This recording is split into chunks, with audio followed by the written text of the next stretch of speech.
Hello there, everyone. Brock Beard here from NASCAR.info. Obviously, a very exciting finish, and everything from today here. And I don't want to distract from that or anything like that. But I will admit, certainly with the events here of the last few days, it's a bit of mixed emotions here. I don't want to sour this with mentioning it up later here, but um, we talked about Mike Demers and stuff this week. Obviously, the modified driver that passed away the other night, and my grandmother actually just passed away just recently. So um, if I come off a little off here, I apologize for that. But I want to make sure I didn't want to saddle that in the middle of it here. But she lived a very good life, and we don't think it has anything to do with the COVID or anything. But she was with family, and that's the important thing. So anyway, I don't want to bog down too much on that, but I'd be remiss if I didn't mention that from the start here. But she was always very supportive of what I do here in the racing thing and everything like that. And I'm sure she'd want us to keep going here, and certainly to celebrate a fantastic finish like we had today with Cole Custer. So we'll certainly jump into that, and we'll do trivia and everything here as well. And we'll go from there. So fantastic job by Cole Custer. I think what's really excellent about what happened in this race here was that Custer just again mentioned it on Twitter there that he hadn't been really as competitive as Tyler Reddick and Christopher Bell earlier this season. Really, I think he's had some other runs that were like top 5 or top 10 or being able to be competitive here at the same time. Really, I mean, you got to feel very happy for him here. I mentioned the comparisons to Dale Jarrett's first win in Michigan in 1991, and very similar sets of circumstances here. It was a fantastic run there for Custer, and my goodness, the way that he did it here at the end at a 4-wide battle at a non-super speedway race. Great turnaround for him. He was always in the big three that we had last year in the Xfinity series. He was kind of overlooked a little bit here in the same sense, but a fantastic showing that he had there at the end. I think that was really good to see. I think this is again a rookie group that we have right now. It's probably one of the strongest that we've had in a number of years, and it's great to see Custer actually punch his ticket and have a statement win to really put himself forward on that. And great job by him. My goodness, he just completely is amazing to see. Completely just came out of nowhere, pulling on the high side there, and working his way around.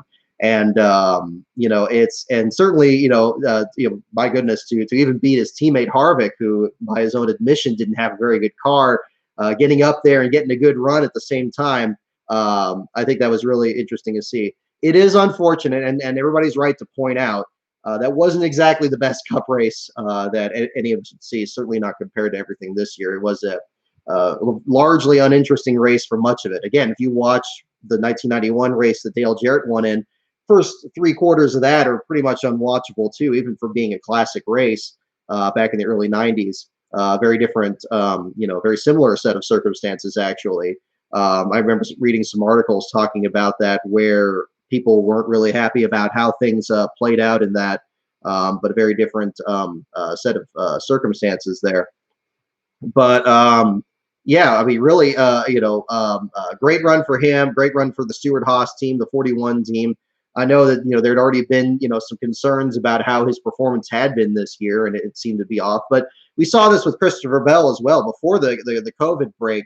Bell seemed to really be off. He had the engine failure at Fontana, didn't seem to really have a good breakout run, and he seems to have really turned the corner. And I believe in this case he's already even finished ahead of Reddick, who ever since Homestead in particular has had just amazing breakout runs for Richard Childress Racing.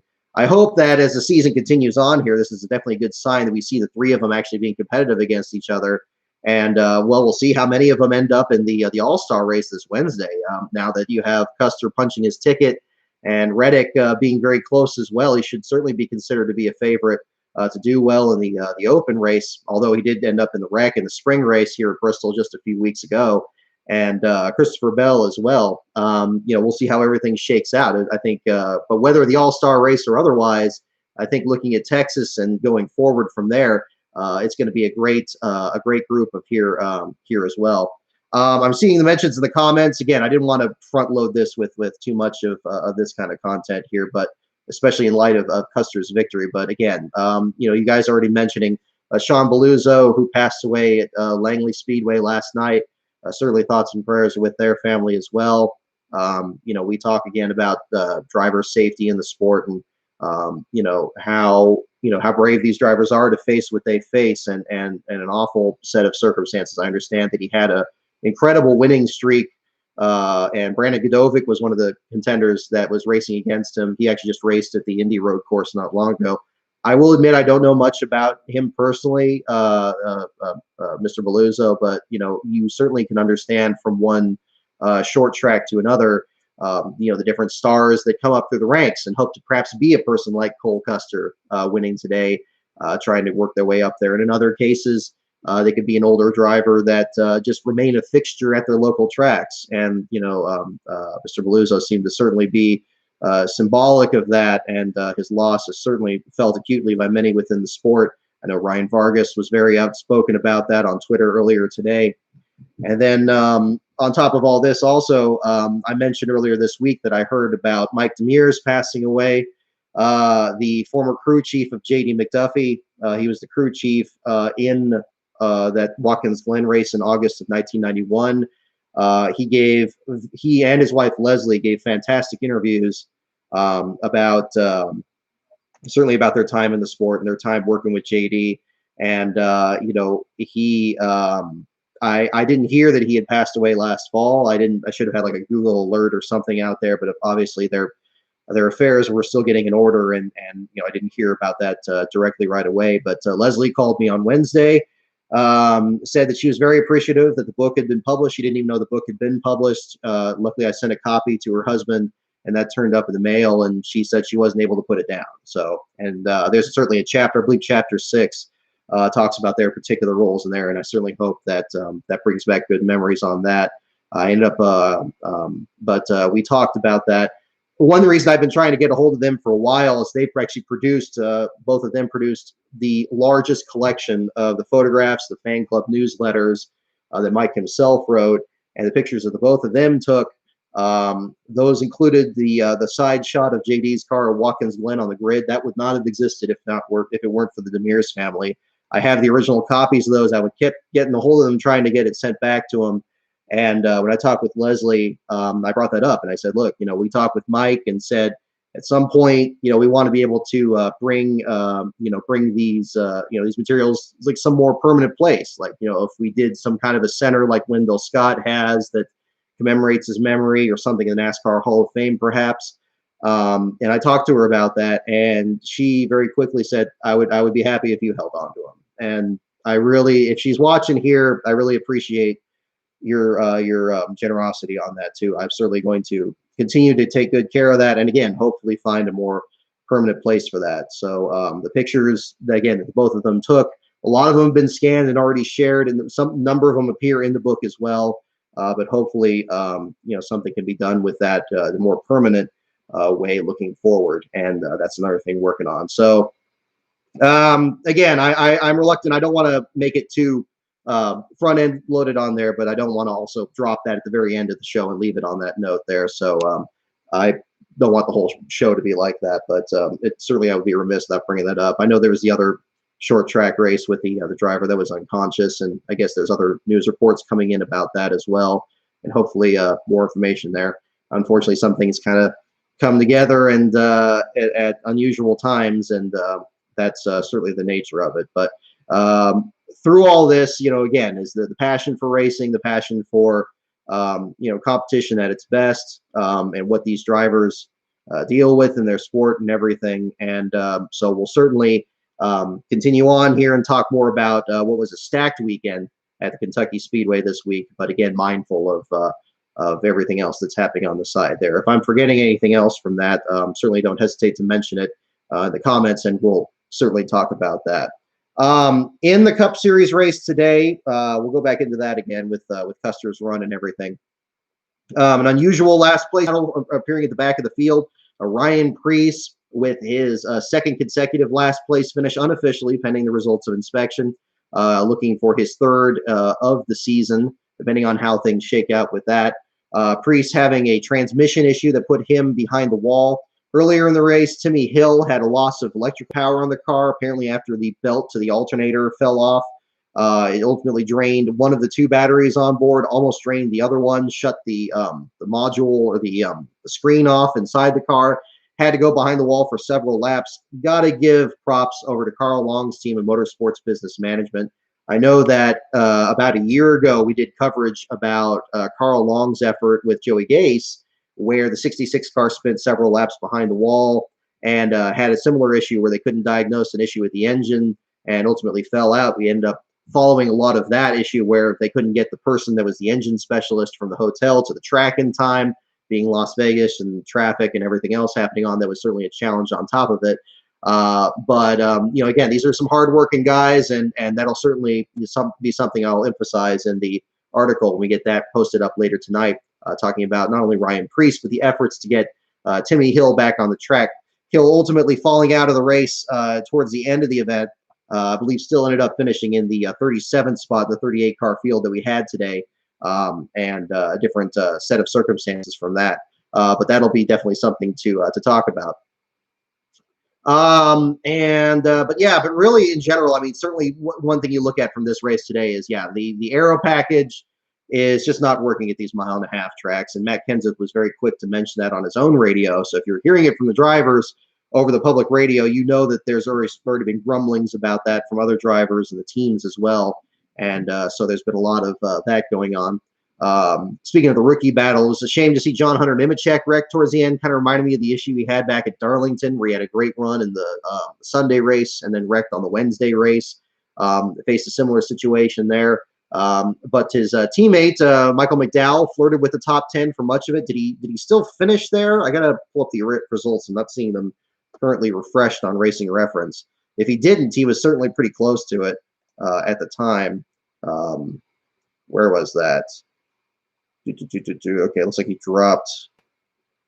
He didn't drop that far back. Oh, he did. My goodness. Okay, he dropped back to 24th there. It's unfortunate. Yeah, that run was certainly much better than that during the race there. I guess if he made a pit stop or if he got some damage or something, it looked like he was rooting and gouging in there at a point there and having a good run, but unfortunately not in the top 10. So both the front row teams having a rare off day now that they're having a bit of a better run. Good to see Fox give them a bit of a mention there as well for both of those teams as well. Austin Dillon almost got a top 10 even after that bizarre incident, faking coming on pit road, spinning out the car, hitting the outside wall, ends up finishing in the 13th spot.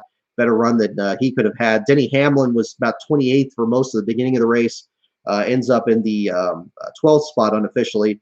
But again, as you mentioned, the rookie contenders certainly taking center stage, with Tyler Reddick with another great run for him this year in the 10th spot, and Christopher Bell in the 7th spot. And everybody else in the top 6 basically having a direct effect on the outcome of the race. Even Matt DiBenedetto giving Cole Custer that great push to the lead that ultimately resulted in that. Seeing definitely a lot of comments about the Xfinity race. We're going to definitely cover that because there's no shortage of a lot of things. A little bit of a preview. We'll touch on all these briefly, of course, and then I'll go in more into depth about them again. Kyle Weatherman's great run for Mike Harmon Racing. Norm Benning breaking the last place record for the Truck Series. And another bad weekend for Brandon Jones, at least in the Thursday race. We'll cover all of that certainly in some order. And then, of course, the fight between Harrison Burton and Noah Gragson, seeing a lot of comments on that. We'll certainly talk about that. Let's turn the clock back to the Xfinity Series when they ran their first race on Thursday, the Shady Rays 200. And we'll jump right into the Kyle Weatherman story. Again, a fantastic upset run there for the Mike Harmon team, as chronicled in what ended up being both the articles for Thursday and Friday, as we'll certainly get into it. Mike Harmon's team had never scored a top 10 finish in the Xfinity Series. Harmon had himself been the listed owner of cars since 2008, had been involved in the Xfinity Series for even further back than that. Many recall, of course, his terrifying accident at Bristol in 2002 when I believe he was driving for the Hicksons there in the number 44. had a car that in a wreck very similar to Michael Waltrip's, destroyed the car. Very fortunate that he walked out basically uninjured from that one, especially since, unlike Waltrip's accident, his car was struck by another car at that time. Harmon's been a very long time, competitor in the sport as a team owner. A lot of people would consider his team to be a start and park, certainly from back about 2013, 2014, when he was still running Dodges. But as you look at the history of the team, and we chronicled this again in both the Thursday and the Friday articles, he had really turned the corner towards getting some more sponsorship, towards getting better equipment.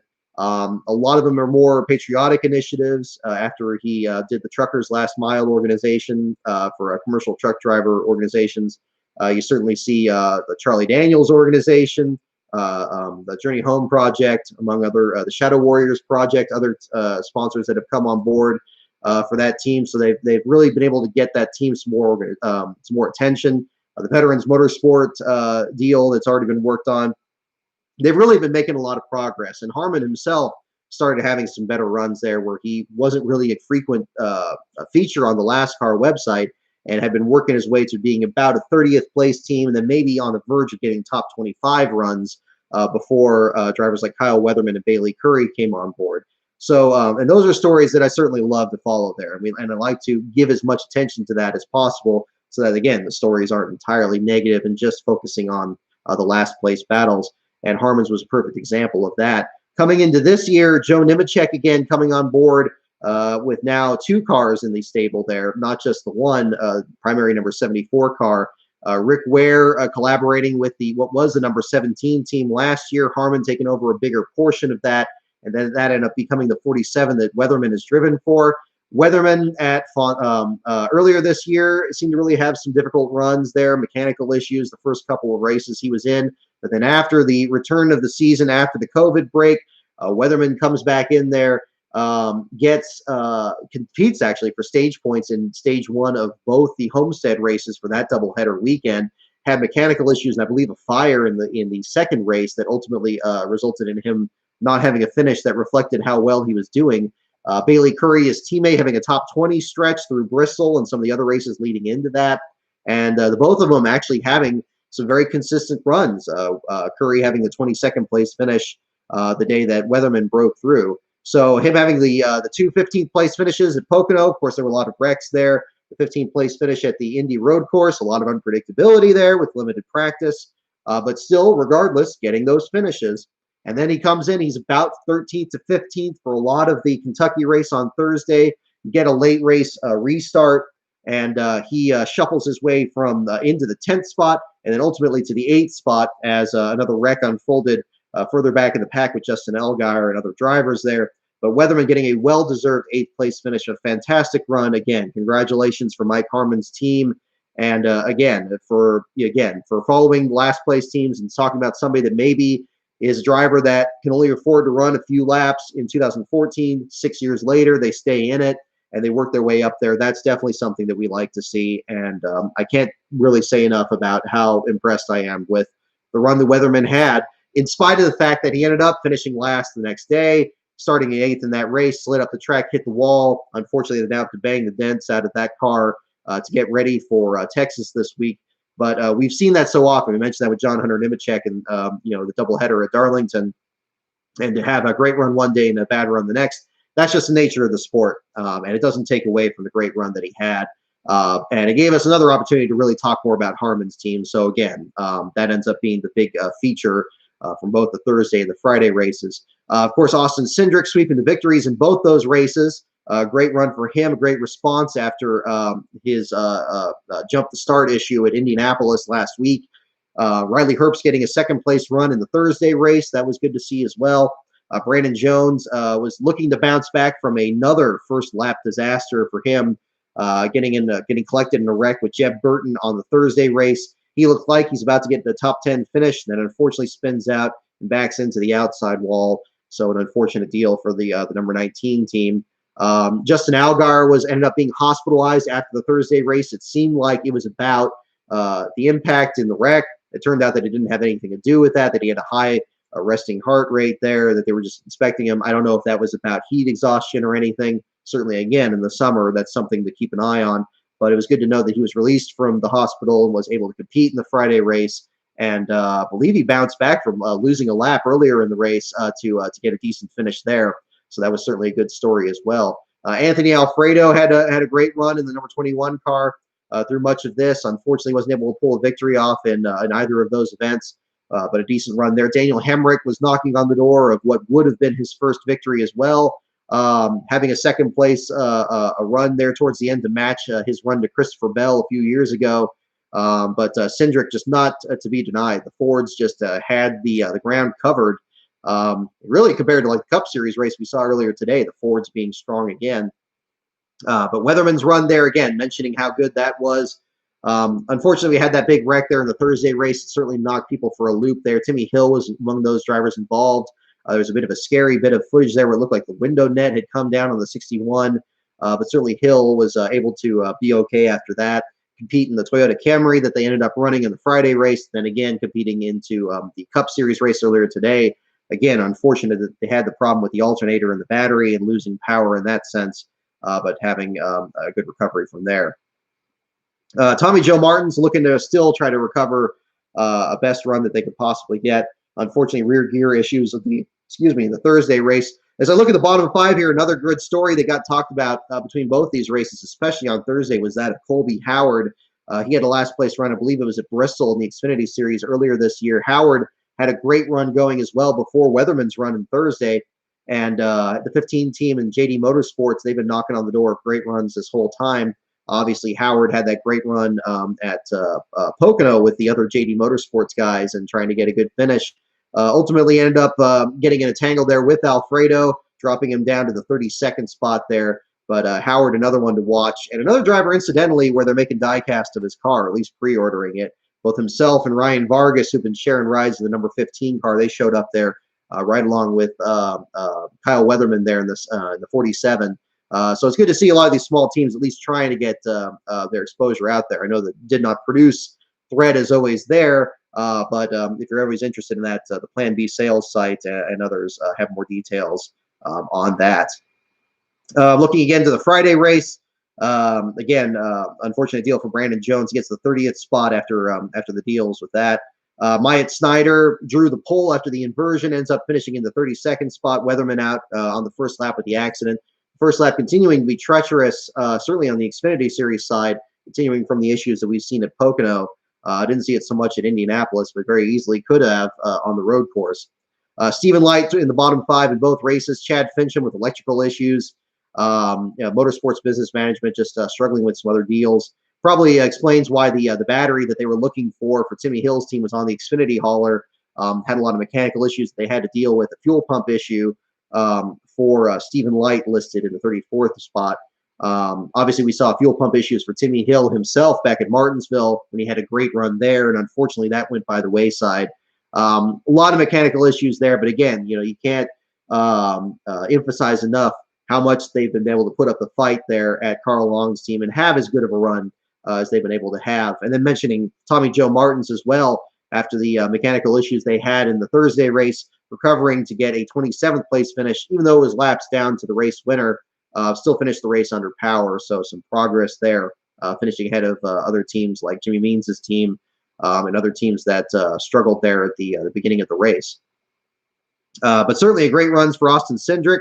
The back-to-back wins. Chase Briscoe, I know in the podcast we did the other day, it seemed like Chase Briscoe is certainly the favorite to sweep both of those races, ends up not winning either of them. And Austin Cindric finally getting oval track wins for him in the number 22 team. Certainly good to see there as well. Justin Haley, I think, is still the driver that's lying in the weeds in the Xfinity Series. We mentioned the Colleague Racing team and Ross Chastain kind of stealing the thunder a lot, obviously with the exposure that he has in the other series. But I think Haley, especially, you look at a run like Indianapolis last week where he snuck into the second spot there towards the end, and then him being third, even if it was behind two very dominant cars there from the Ford Racing stable, Haley still having a great run, finishing ahead of his teammate Chastain and making another bid at having a good run this year. Reminded me of talking with him at Phoenix last year and how singularly focused he is on the progress of the Xfinity team, even while he's trying to kind of work his way up the ladder. And, of course, now being a Cup Series winner himself in his own upset victory at Daytona. just last year. Brett Moffitt had a couple of solid runs. Unfortunately, had some scuffles there with other teams out there. Ended up finishing in the 17th spot in the Friday race. This leads us certainly to the fisticuffs that we had between Harrison Burton and Noah Gragson after they also slid up the track in turns 3 and 4 and had some damage at the end of the race. Really hard to pin anything on any particular driver. It's just hard racing out there, and the Xfinity Series has continued to show that they have a fantastic aero package and race package out there. And you have a lot of these young drivers, and Burton certainly, after getting his first win at Fontana earlier this year, knows that he is just as much deserving of being a contender up there as Gragson or these JR Motorsports drivers up there. And it's only inevitable that these kids are going to start scuffling there. You don't want to see anybody get hurt in any of these fights or anything like that, but it's good to see the passion is certainly there and the intensity is there, as if that was ever in question. You watch a typical one of these Xfinity races, and they're putting on some of the best shows, even rivaling the Truck Series at some point here. And I think that's certainly something positive, especially now without the Cup Series drivers in there. I know that Briscoe did have that great run at Darlington against Kyle Busch, but still Briscoe has been able to turn on some great runs even since then in his own right without the Cup drivers in there. So Xfinity Series, again, continuing to be one of the best buys of the weekend, not just for having all these small teams be able to compete on a more regular basis, but a lot of the drivers for the bigger teams actually being able to compete against each other and put on a great show. And that's certainly good to see. And, we'll certainly be looking forward to seeing more of that in the days and weeks coming up here. So we'll see what's going on with all of that there. All right.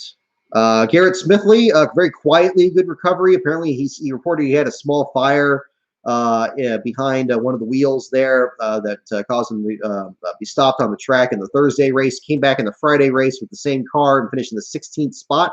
The SS Greenlight Racing team, especially the 07 team in particular, seems to really be turning the corner here. This is, again, the same team that Jay Buford had the great run with in his NASCAR debut over at the Indy Road Course. Jeremy Clements in the 11th spot, leading the opening 11 laps after the inversion, but having a great run there as well. It's almost to the point there where it's more surprising that he doesn't at least get in the top 15 in these races anymore. And it really shows how much he's been able to recover. Obviously, they've had a lot to overcome this year. Had some bad luck to start the season as well. But it seems like they're kind of starting to hit their own marks here as we keep going forward. All right. Looking further back on that, I think that's most of the Xfinity Series race, both for Thursday and Friday. Let's talk about the Truck Series race. And of course, without talking about the Truck Series race, first of all, we have to talk about Norm Benning getting the last place finish. And again, nobody wants to break any records, of course, in last place records, least of all Norm with the struggles they've had to just qualify for these races. Had entered both the Charlotte race and Atlanta race earlier this year. Never got a chance to qualify because there were 47 trucks for 40 spots. Ended up being sent home without even being able to really even show up to the track. Finally getting his debut at Homestead, his season debut, coming back from an accident they had at Martinsville that damaged their truck. It was good to see them get back out there. And even at this race at back on Saturday there yesterday, certainly wasn't a situation where Benning was certainly vying for the last place spot. In fact, it was going to be Spencer Boyd, apparently from the start of it, where the oil just completely flushed out of the engine there at the start. A very freak incident there with the number 20 team. And going behind the wall there, almost ultimately ended up collecting his teammate Tate Fogelman in the 0-2 at the Young's Motorsports team. But again, a great job by Boyd's team to clean that truck up, put more oil in it, and get him back out there before the rain ended up stopping the race. And by just completing a few laps, Boyd was able to climb up to the 38th spot. Benning, I didn't hear on the radio what the issues were for the 6th team because I was still following what was happening with Boyd. Apparently a similar issue, but they were still working on it. The FS1 leaderboard actually still showed him as off and not out of the race. I didn't hear any communications from NASCAR that confirmed that he was out of the race before the rain came. So it would have been great if he was able to get back out there. I believe if the rain had not come, this is speculative at this point, that it looked like he was going to get back out there, and if he just completed one more lap, he would have been able to pass Cody Rohrbaugh who had the accident very early on. Unfortunate that he's now had back-to-back wrecks at Pocono and now at Kentucky in very early laps there, and finishing next to last in both cases. The other one being his tangle with Matt Crafton back at Pocono. But Cody Rohrbaugh ends up finishing 39th. Norm Benning takes his 15th last place finish, which breaks a tie with Johnny Chapman for the most last place runs in the Truck Series history. It's a tie that he's held since last year at Michigan when he tied Chapman in that race. And again, Benning, in spite of being flagged off the track for being too slow, especially these concrete tracks, he's not been the only driver caught up in that. Jennifer Jo Cobb's team has been one of these other ones that's been caught up with that. Benning ended up, being an infrequent feature on the LastCar website, and following him over the Truck Series at Mosport last year and everything has certainly been an interesting story to follow. But not a driver that finishes last every week. I think that's something that I think is a big takeaway from really all the races this weekend, whether it be Mike Harmon's team or Norm Benning's team, or even Motorsports Business Management in the case of today. A lot of these teams are just absolutely throwing everything that they can at those cars or trucks or what have you to get back out there and get the very best run that they can do. So unfortunate for Benning this time around. The last place run there did show him officially listed out with engine problems, but I never heard that confirmed over NASCAR officials. Cody Rohrbaugh, Spencer Boyd, Jennifer Jo Cobb, and Trey Hutchins rounding out the bottom five. Trey Hutchins making his first start of the year after being in very much the same situation as Benning, unable to start those races. The articles for all three of these races that we talked about are already on the website, lastcar.info. The Thursday race, the Friday race, and the Saturday race. The Sunday race, we'll have that posted a little bit later tonight, which will be about Ryan Preece, pending the results of disqualification, and we'll see what happens from there. So that pretty much catches up to us to what we have today. Of course, have to mention Sheldon Creed getting his first career victory as well. On top of this, kind of got lost in everything else here. The rain shortened or not, ended up getting a good restart there, pulling the move that Jimmy Johnson seemed to be trying to make at the end of today's race, but making it stick, beating Ben Rhodes for the victory. So great job by the GMS racing team, and Sheldon Creed in particular. It seemed like he was one of the best drivers to not have a victory in the series so far, kind of like Daniel Hemrick in the Xfinity series. So hopefully that means that Hemrick's run is going to be not too much further ahead, although he's still sharing that ride in the number 8 there at JR Motorsports. But a great run for Creed, great victory. Rain shortened or not, we saw this again with Justin Haley. We saw this with Chris Buescher. We saw this with other drivers. Win's a win, and you take it where you can, and then just focus on getting the next one, and that's the important thing. So a great deal with that. My goodness, we got 31 people here in the chat. Thank you so much, everyone, for joining on board. I know it's a bit of a unconventional one with so many things happening in here, but we'll certainly talk about everything from there. So if you guys have any other questions on the races from this weekend or the LastCar battles, we'll certainly talk about those along the way. Any questions you guys have at the same time here. You guys talk about all the drivers that are named Cole at the same time, too. I apologize if the camera's shaking. I'm trying something a little different here where I have a one that's attached to the top of my screen, so bear with me if it's moving around a little bit. They're just moving it again. But we'll trying different things here in our setup here at the same time. Also brought my higher quality camera here, so hopefully that'll have a better look that we had here as well.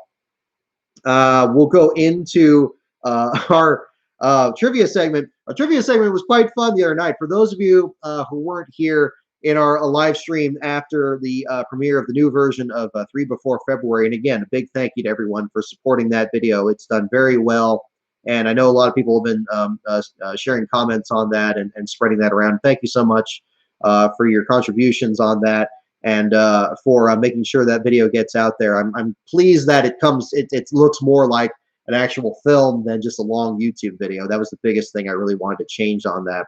And we had a very fun live stream, unexpectedly, obviously, covering the very serious matter of safety in the sport, but leaving it with our trivia segment at the end there and everybody having a good time, especially when we had a streak of Rookie of the Year questions, which I believe somebody said that we had like 12 questions on there. I think it was a streak. I don't know if we're going to get more of those here. We're going to start with the driver category again, just to see if we get another rookie question. And then we'll keep going from there, and we'll do some more questions. You almost had 41 people in here for car number 41, Cole Custer's victory. I know you had questions about the name of the chat. I actually had the name of the live stream already picked as was it the Fan Infuriation Tour after Jimmy Johnson spun out there. Unfortunate for Jimmy Johnson's fans, he was certainly going for it. One of the best runs we've seen out of him since Talladega when he was going for the top five, or Darlington when he almost won stage one. But unfortunately, Brad Keselowski got the jump on him a little bit. Just hard racing there, much like the situation with Harrison Burton and Noah Gragson earlier this weekend. I think it's unfortunate there for the 48 team, but I think they're still knocking on the door. It would have been great to see him win at a track that he's never won at, especially coming right back after him missing the Indianapolis with the COVID symptoms, or the COVID positive test rather at the time. But we'll see what happens at Texas going forward. Johnson's been good at both versions of Texas before. Seemed to be much better before they reconfigured it. But we'll see what happens from there. What's going to be another stacked weekend next weekend. So we'll talk about that.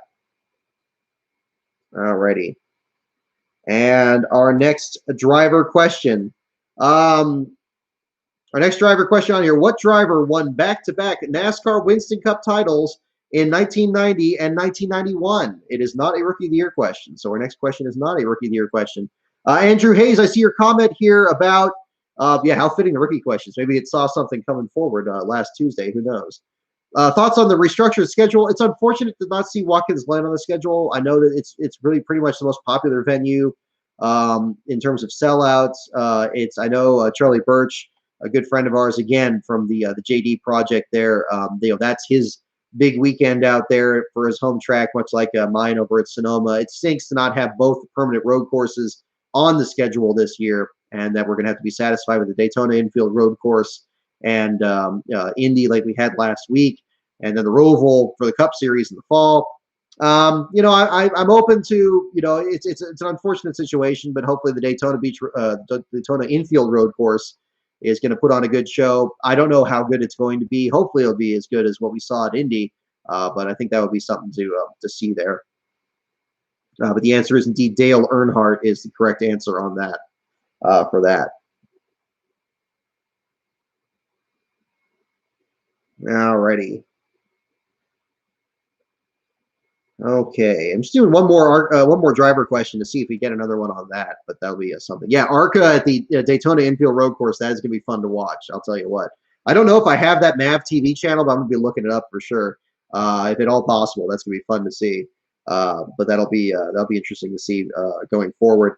I still got to put the whole schedule there together and see what we're going to have here in the next few weeks. It's kind of going to be unusual. We're going to have some weeks that are, again, going to be just completely slammed with races, and then we're going to have other ones where, like New Hampshire, where there's just one race the entire weekend, if I'm not mistaken, just the Sunday race. But having a Daytona race on the Infield Road Course, I'm trying to keep my expectations reasonable because the Cup Series package has been kind of up in the air and crazy. Even the Indy Infield Road Course had kind of a boring start to it before the craziness that we saw at the end. But it's the finish that races get remembered for, and I'm sure as everybody's writing their articles about Kentucky today, today's going to be no exception to that. So we'll see what happens there. Our next question, what Allison won his first super speedway race in an ARCA car at Talladega in 1983? Which Allison won his first super speedway race in ARCA car at Talladega in 1983? I see your comment there, lap one. Thank you. I'm glad you liked the Jerry Nadeau video. Also seeing your comment, 8-Bit Enterprises. I wasn't familiar with the Riam brothers getting into the Xfinity series.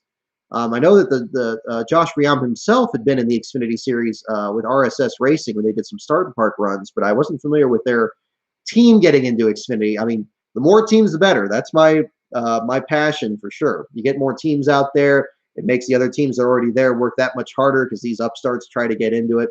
If they were running in the Xfinity series, that would be fantastic. Certainly.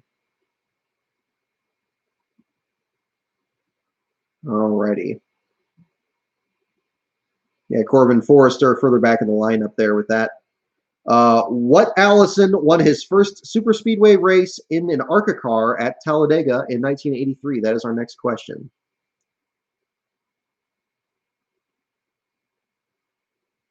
Alrighty. Yeah, haven't heard anything about the Rialm brothers, but that would be really cool to see for sure. And the answer is indeed Davey Allison is correct. That is the answer. Davey Allison is the correct answer. Okay, so since we did the other ones, I just did the driver ones to see if we got some more Rookie of the Year questions. It looks like we're not at the moment here, so we'll go ahead and open it up to whichever category you guys would like me to do for the next one. I'm going to rest my jaw. I feel a little, there was so much stuff to talk about. I'm getting a little parched here, so I'm going to bring out the Coke again, and we'll let you guys pick the categories. The categories, yes, we are doing trivia, LaJoy fan. So strap in, we're doing trivia. Categories are NASCAR, pits, teams, tracks, drivers, and the wild card.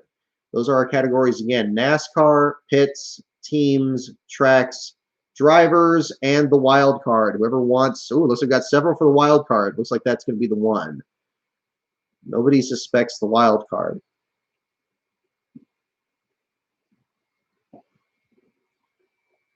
Alrighty. And let me check this here.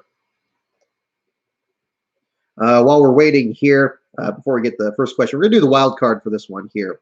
So we'll get the next question here in just a moment. Big thank you again to, let's see. Oh, hang on. Do I have this? I'll make sure I got the, see if I got the link here so far. Okay, not there yet. Okay, big thank you again. I mentioned this briefly to the Dropping the Hammer Racing Hour podcast who had me on this past Wednesday. We had a great discussion. I think we were on there for like 2 hours. It was one of the most intense discussions we've had, talking about a lot of these small teams competing again. Talking about Mike Harmon's team, talking about picks for Kentucky. I don't think any of us even had a thought about Cole Custer, certainly for the Sunday race there. Had a great discussion there. I don't know if it's online yet. When it is, I'll share that on Twitter so you can hear that. We had a great discussion between Michael and Alex there on the show. Big thanks again for having me on there. We talked a bit about the Last Car site, about some of the other records, about some of their drivers there. We even talked about anime briefly as well. So for those of you in the more of the slap shoes persuasion, you maybe enjoy that one as well. So we're going to have a pretty diverse and interesting discussion there for you guys to check out. So as soon as you get the link there, I encourage you guys to check that out. Also, a big thank you to, almost 2 hours. I think it was hour 40 at the end, at least on my phone there. But no, very enjoyable though. Definitely enjoyed doing that. Also at the same time, big thank you to a Last Car reader out there. I'm not sure if he's okay with me saying his name yet. I'm waiting to hear back on email. But somebody gave me a heads up. Get this, about 2013 at an Iowa race, having the wrong manufacturer for a team. Apparently did some detective work, found that the team that I had listed as a Dodge, as a Ram rather, after the Dodge separation, was actually a Chevrolet. Provided some photographic proof, did some fascinating detective work on that. So I've already correcting the statistics. The articles have already been updated with the correct manufacturer. The manufacturer rankings will now be corrected as well through today's articles once those get corrected. So one more Chevy in the Truck Series side and one less Ram truck side. We'll have some more information on that as we go forward. The statistics are updated. The article, I don't believe, has been yet, but that will be corrected as well. And that's something I definitely put out there. If you guys have other information that you find about a past article that I did or a past last place finisher that maybe I don't have, I was kind of an interesting trip down memory lane. Look at the articles in 2013. They're not nearly as in depth. I mentioned Jason Leffler's passing as being critical with that. This was one of those, again, articles that was basically just 2 paragraphs and had very little information. Certainly, if you find more information on last place finisher, I'm always open to hearing about it, and definitely something to bring up there at the same time. So that would be another thing to talk about there. The link is for the podcast there. Again, it is I'm sorry, I keep forgetting the name here. The Dropping the Hammer Racing Hour podcast was the one I was on this past week. Hope to get the link on that pretty soon, whenever it's ready. And you guys can check that out and listen to that on your favorite podcast app and have some more content. It's been a busy week, too. That's really been the thing on top of it. But luckily, the positives outweighing the negatives. So that's certainly been the case. We will jump into, I'm seeing a lot of anime chat show up in here at the same time. Jimmy tweeted saying he looks forward to the next time he restarts behind Brad. Yeah, might not have to wait too long there, especially when the choose cone comes into a factor here. Coke sponsors the video. No sponsors on here yet. I think we got advertisers on this, but that'd be a different deal there on that. Do I watch the modifieds? Not as much as I'd like. I like the idea of the modifieds. I like, again, anything that has that grassroots element to it. Like to be more involved in watching those. Again, New Hampshire is a track that I really like to cover a race at, not just to continue with our existing coverage in the Cup Series and the other top 3 series, but also separate and apart to do some coverage with the modified series. I think that'd be a lot of fun to do. A lot of great grassroots guys from there, so that would be. I'm certainly open to that.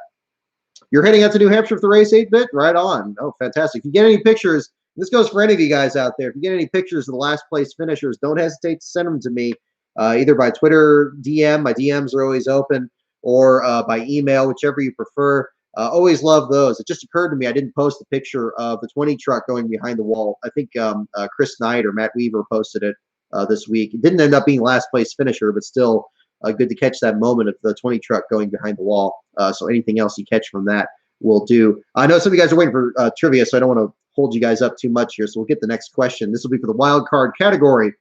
What driver was named 1996 True Value Man of the Year for his leukemia charity work? What driver was named 1996 True Value Man of the Year for his leukemia charity work? That is our first question. All righty. Yeah, New Hampshire is one I would like to cover for sure. Again, a new venue that we haven't done before.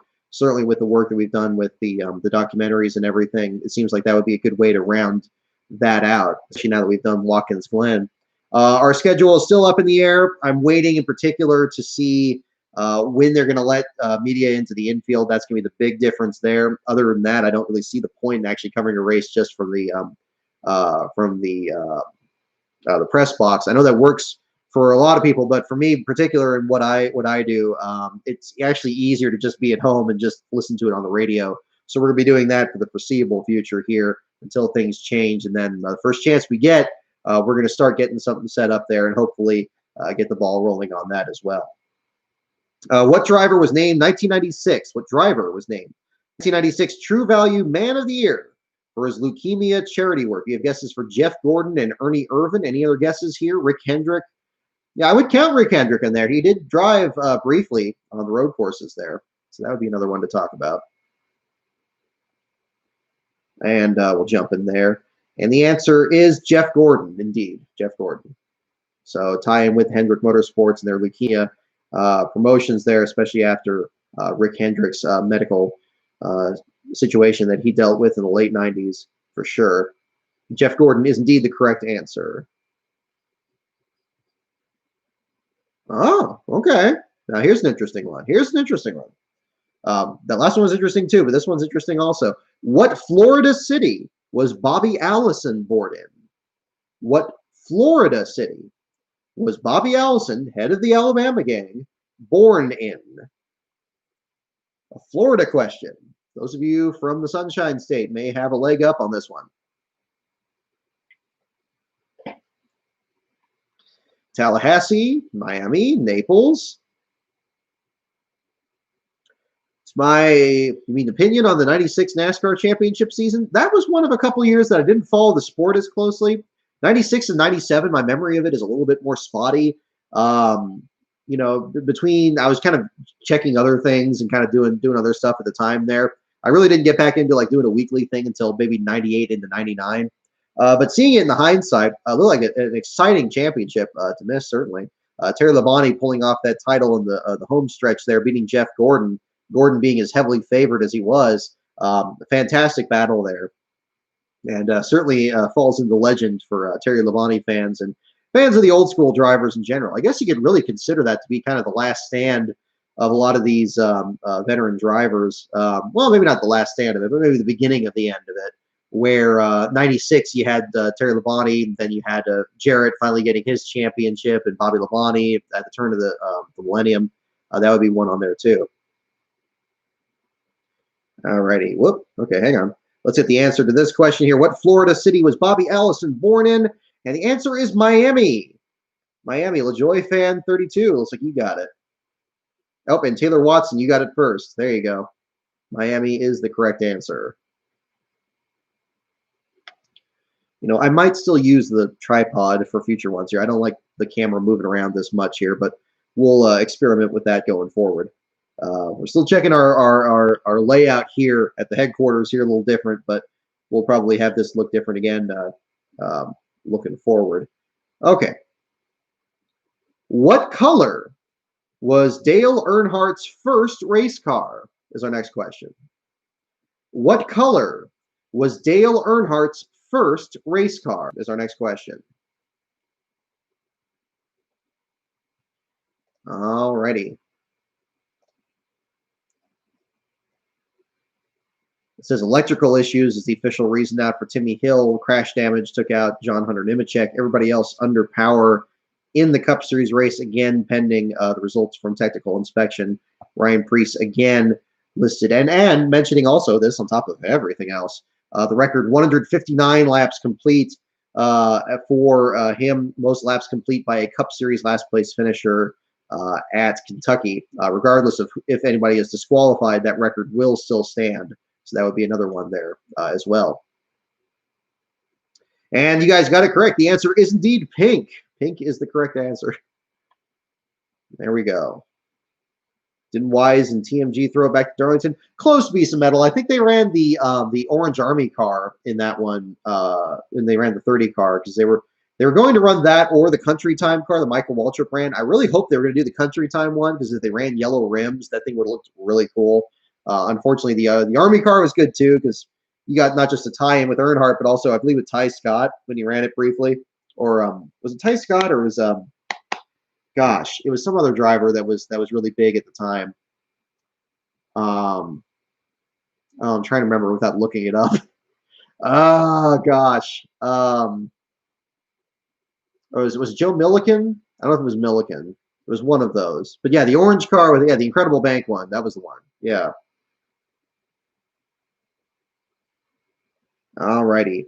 What driver was nominated as Alabama's Athlete of the Year in 1986?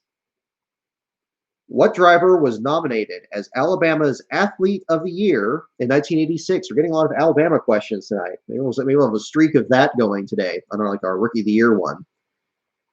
What driver was nominated as Alabama's Athlete of the Year in 1986?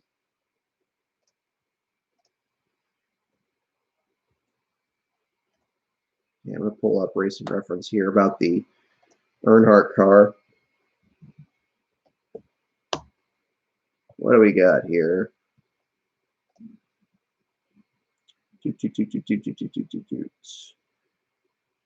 Okay. Not that one. Yeah, Walter Ballard's Army Special, 1976. The 30 car. Whoop, hang on. The 30 car.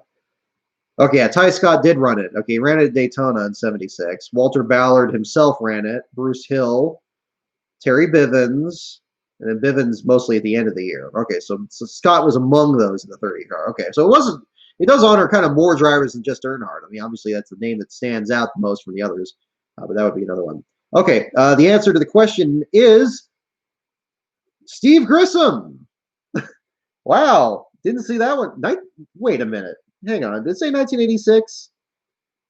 Okay, it was nominated. What driver was nominated as Alabama's Athlete of the Year in 1986? Well, did it come down to two candidates and it wasn't? It says Steve Grissom. Well, I mean, yeah, he's an Alabama driver. It must mean 1996. I can't believe that would be right in 1986. How old was Steve Grissom in 1986?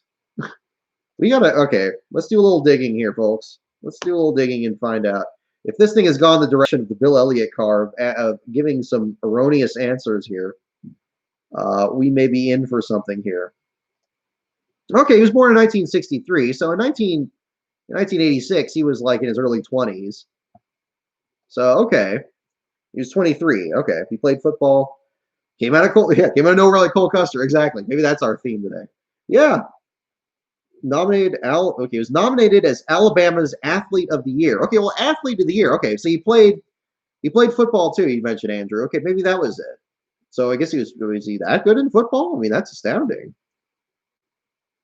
I mean, that's something. He was nominated for that, and then he went into NASCAR afterwards and got the outside pole at Daytona. How about that? Well, hey, I wouldn't have. I thought for sure it was, yeah, that would seem like a Bobby Allison question right there. The year, Alabama, and all that, and these other questions that we've had. But yeah, Steve Grissom. Honestly surprising. All righty. Ooh, here we go. What year in the 80s was Motor Racing Outreach founded? What year in the 80s was Motor Racing Outreach founded? That is our question. What year in the 80s was Motor Racing Outreach founded? Motor Racing Outreach, that organization. Yeah, 85, 81, 83, 76, 82. What year in the 80s? What year in the 80s was MRO, the Motor Racing Outreach, founded? This is another part of the sports history here getting talked about. He was born the day before Johnny Benson? Didn't know that. Hey, there we go. All righty. And the answer is 1988 is the correct answer. 8-Bit Enterprises, you got it. There we go. 1988 is the correct answer when the MRO was founded.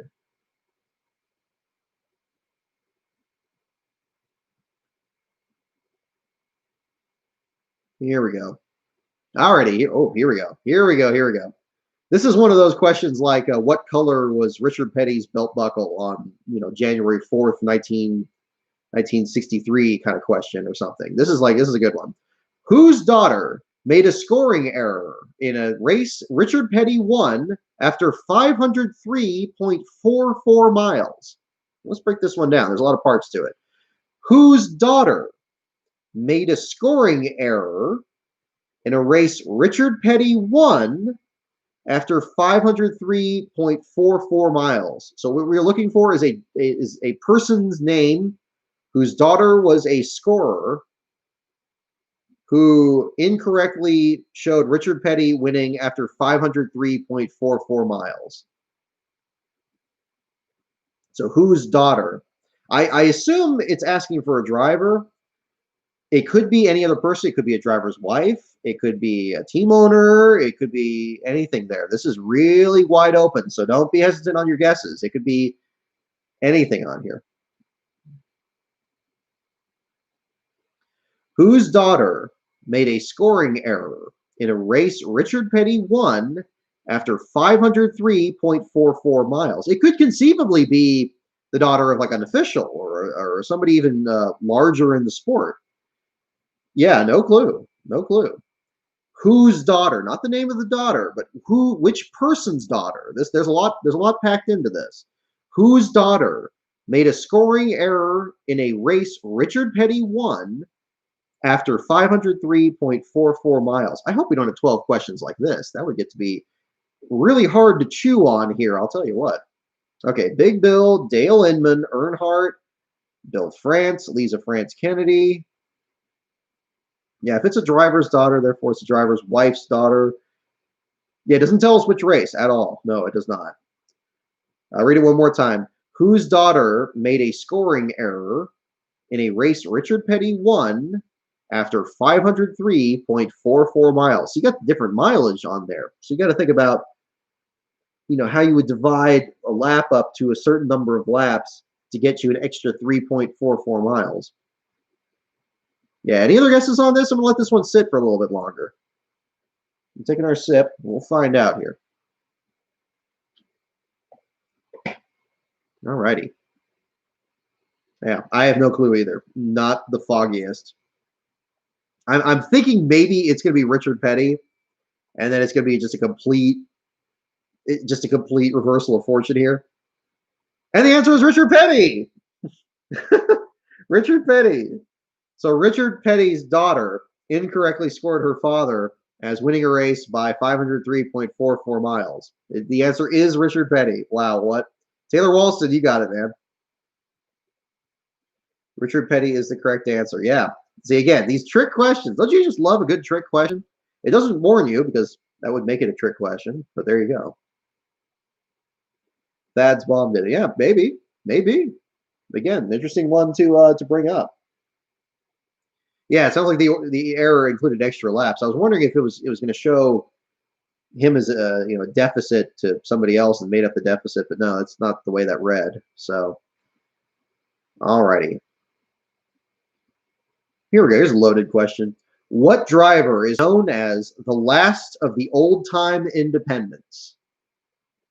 Here's a good question. What driver is known as the last of the old-time independents? This is, again, as of 1998, 99 was when this was made. What driver is known as the last of the, quote, old-time independents? That specific term, old-time independents. All right. Oh, we have stickers in here now? I see Andrew Meyer. You got the loading sticker? That's good. I forgot that we even have those in here. Or is it the emojis or something? That's cool. Okay, Marcus, McDuffie, Kowicki, Allen, Means, all good guesses. There we go. Everybody having fun with the stickers. That's good. Okay, good. I'm glad that got enabled. I think I switched that at the same time with the super chats. I'm glad it's working. So yeah, feel free. It's there, and you want to put the dabbing emoji there, like LaJoy Fan 32, you can do that. Alrighty. What driver is known as the last of the old-time independents? And the answer is indeed Dave Marcus. Dave Marcus is the correct answer. There you go. Dave Marcus. Is that a cat in a cardboard box? I can't even tell.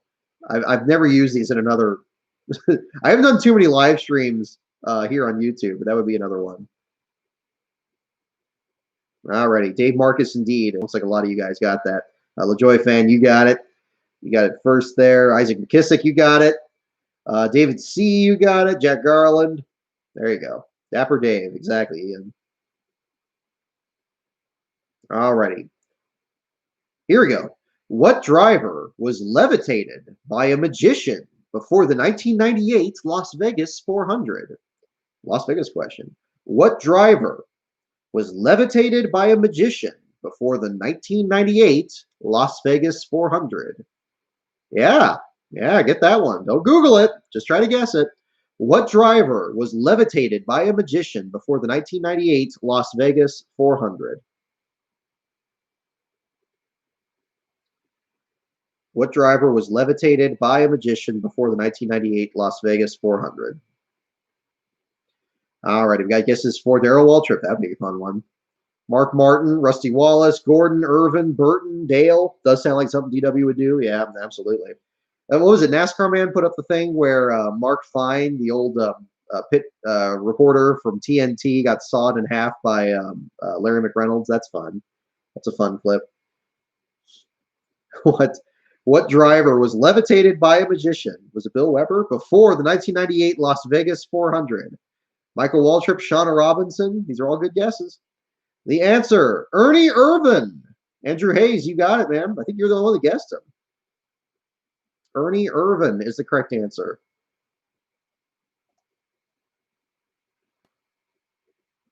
Whoop! Oh, Beast of Metal. Thank you so much again for the super chat. I was going to send a stupor sticker, but my pride got in the way. Please accept this little silly seeming form of monetary support as compensation. You are a gentleman and a scholar, Beast of Metal. Thank you so much for the support on that. Absolutely.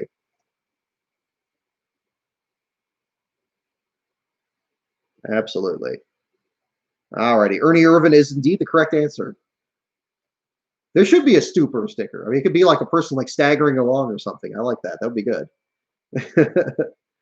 So thank you very much. Absolutely. Longtime supporter of the site, Beast of Metal is. Okay.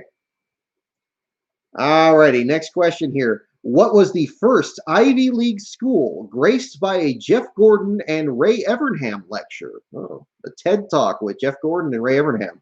What was the first Ivy League school Graced by a Jeff Gordon and Ray Evernham lecture. So we're looking for a name of a school is the question.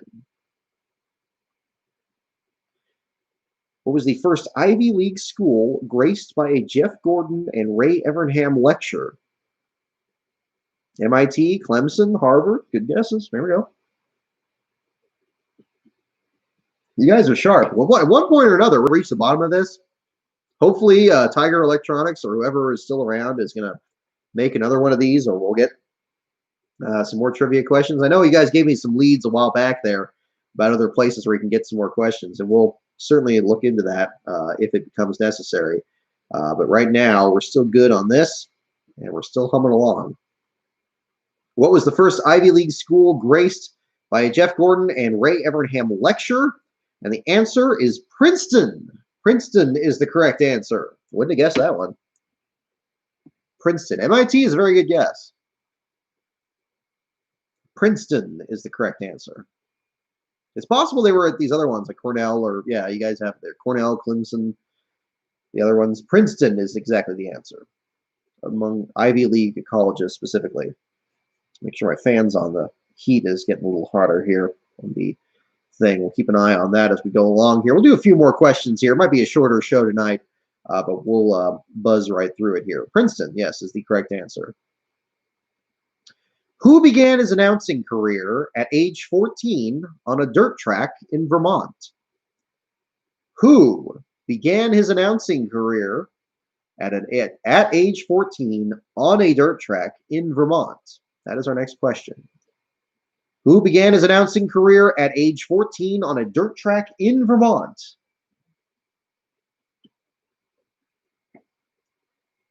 Okay, several guesses for Mike Joy. One for Ken Squire. One for Dave Moody. Several more for Mike Joy. Get those guesses in. All righty. One for Bob. All righty. And the answer is Ken Squire. Stephen C., you got it, man. There you go. Mike Joy is a very good guess. Alan Bestwick's also a good guess. But the answer is indeed Ken Squire. If I'm not mistaken, he's still doing play-by-play at a Vermont track. I mean, some of these people are just ageless. That's the best one can hope for, certainly in the sport. What Hall of Fame driver was native to Chippewa Falls, Wisconsin? Wild card really being wild tonight. What Hall of Fame driver was native to Chippewa Falls, Wisconsin? He calls roval races too? Sweet. There we go. What Hall of Fame driver was native to Chippewa Falls, Wisconsin? That is our next question. A Hall of Fame driver. Now, this is late 90s, so we're not talking necessarily the NASCAR Hall of Fame. We're talking about Hall of Fame more in the abstract sense, so we're going to do that. What Hall of Fame driver was native to Chippewa Falls, Wisconsin? Okay, Kawicki, Baker, Garvey. Several good guesses. What Hall of Fame driver was native to Chippewa Falls, Wisconsin is our next question.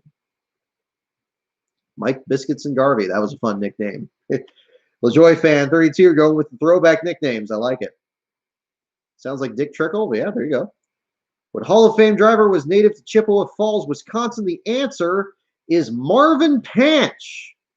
Now, that's very surprising because Marvin Panch is always identified as being a Californian driver, but he's native to Chippewa Falls, Wisconsin, apparently. Would not have guessed that. Marvin Panch is the correct answer. There we go. I don't know if that shows very well. There we go. How about that? Yeah. Yeah. Tricky one. Tricky one here for sure.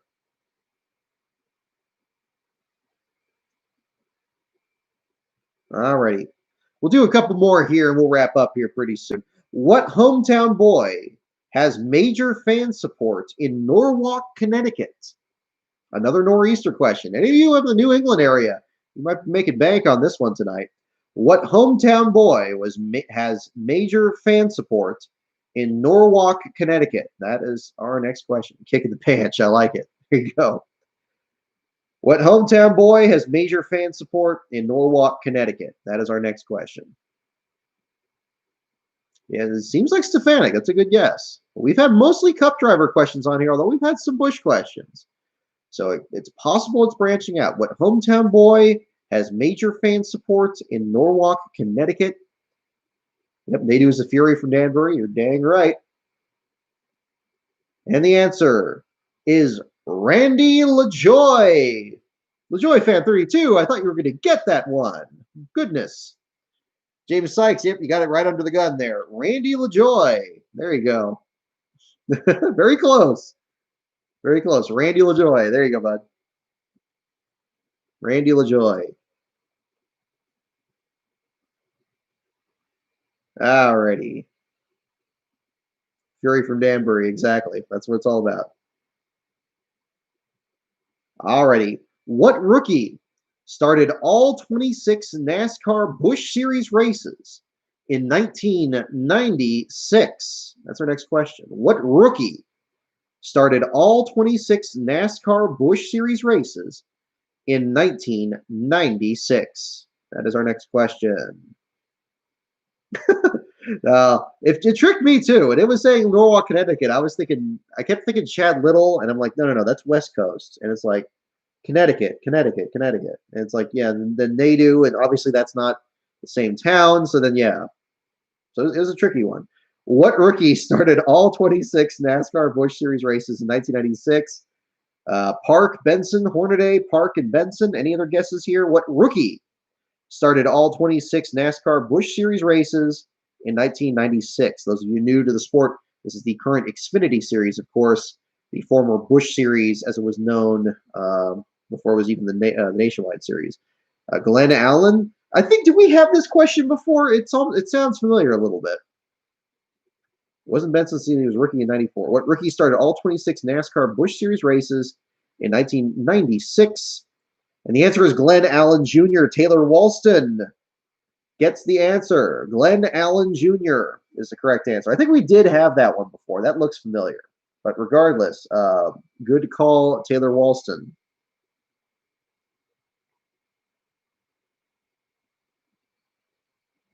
Okay, here's our last question of the night. We're going to do one more here, and we'll wrap it up here. What driver, last question of the night, what driver was American Speed Association runner-up 9 times? What driver was the American Speed Association runner-up 9 times? The ASA. Looking at ASA drivers. Don't look it up. Last question of the night. What driver was American Speed Association runner-up 9 times? 9 times in his career as the runner-up. We have 4 guesses for Mark Martin, 5 for Mark Martin, Peter Chiarelli, James St. Amant, Rusty. Any other guesses here? What driver was American Speed Association runner-up 9 times? The Mark 5 of Mark Martin. Mark 5 of Mark Martin. That's a good guess. We don't know yet. Haven't hit the button yet. What driver was American Speed Association runner-up 9 times? Yeah, you may be right. You never know. We'll see. We'll see, Lap 1. Lap 1 is a perfect username for, gosh, what we saw this weekend in all the top 3 series. Lap 1, except for today, has proved to be quite hazardous. What driver was American Speed Association runner-up 9 times? Like he'd be the Grand Marshal of the series I'm doing? Hey, let me know. I'm not sure what that would entail, but yeah, keep me posted. Totally. What driver was American Speed Association runner-up 9 times? The answer is Dick Trickle. Dick Trickle is the correct answer. I don't think anybody got that. Did anybody guess Dick Trickle? Mark Martin, Peter Chiarelli, James St. Amant, Rusty Wallace, Mark Martin. Biffle, yeah, Dick Trickle. Master of Disguise. Yeah. Oh, man, those were a throwback. Yeah, the Elliott Sadler, the Master of Disguise commercials. They played those constantly. Yeah, Stump the Crowd. That's a good one to wrap up on. Dick Trickle is the answer. Runner-up in the ASA 9 times. I mean, did he ever win the championship? Seems like he should have at least one of those. But 9 times the runner-up in the ASA series was Dick Trickle, the White Knight. Well, I think that's a good note to leave it on here for tonight. Well, thank you so much, everyone, for tuning in. I know it was a bit of an unusual one. We had a little bit of everything going on there. But again, congratulations so much to Cole Custer for the win today. Again, pending disqualification results. I don't know if that has been made official yet. We'll check Pockrus's page while we got you guys on the beat here and see what's going on. We've just been a shade over an hour here.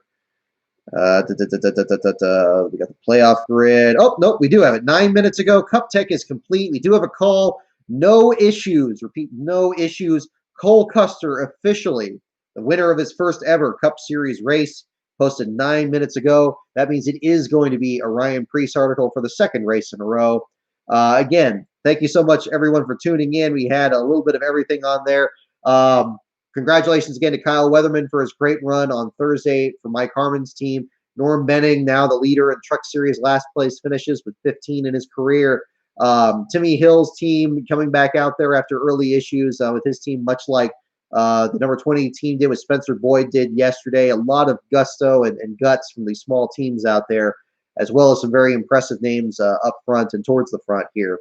So again, thank you so much, everyone, for tuning in. LastCar.info, the website, at LastCarOnBrock is the Twitter, Patreon.com/LastCarOnBrock for bonus content. Of course, stay tuned to this channel here for more videos coming up, including 3 before February, which was just posted this past week. And the next video is still in the works. We're going to have a trailer on that in the not too distant future, and we'll have some more information on there. So you have a safe and pleasant evening, everyone. And we'll see you in just a couple days for our All-Star Race show. And that, no doubt, is going to be a pretty wild one. So we'll see you then that night, and we'll sum up everything else about that evening. Have a good night, everyone.